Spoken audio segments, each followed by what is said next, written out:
സ്വാതന്ത്ര്യദിനത്തിൽ മുസ്ലിം കുട്ടികൾ ഭാരത് മാതാ കി ജയ് വിളിക്കുന്നത് വിശ്വാസങ്ങൾക്ക് വിരുദ്ധമാണെന്ന് ഓൾ ഇന്ത്യ ഇസ്ലാം ഇമാം അസോസിയേഷൻ നേതാവ് മൗലാന സാജിദ് റാഷിദ് പറയുന്നു.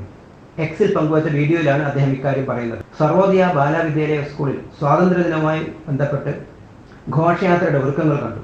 ഇത് മുസ്ലിം കുട്ടികളുടെ വിശ്വാസത്തിന് വിരുദ്ധമാണ്. അധ്യാപകർ മുസ്ലിം കുട്ടികളോട് ഭാരത് മാതാ കി ജയ് വിളിക്കാൻ പറയുന്നുണ്ട്. അത്തരം അധ്യാപകർക്കെതിരെ നടപടിയെടുക്കണം. നമ്മുടെ ഇസ്ലാമിനും വിശ്വാസത്തിനുമെതിരായ എന്തെങ്കിലും മുസ്ലിം കുട്ടികളുടെ മനസ്സിൽ കുത്തിവെക്കാൻ ആരെങ്കിലും ശ്രമിച്ചാൽ അതിനെ ശക്തമായി ചെറുക്കാൻ മാതാപിതാക്കൾ കുട്ടികളെ സന്നദ്ധരാക്കണം. ഇമാം വീഡിയോയിലൂടെ പറയുന്നു.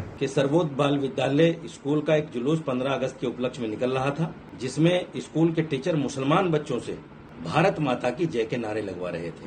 ये संगी जहन के टीचर हैं जो मुसलमान बच्चों के जहन में उनकी आस्था के खिलाफ अपनी आस्था को घुसाने की कोशिश कर रहे हैं। और मुसलमान माँ बाप से भी ये ताकीद करता हूँ कि ऐसे इवेंट्स के मौकों पर अपने बच्चों को समझा कर भेजें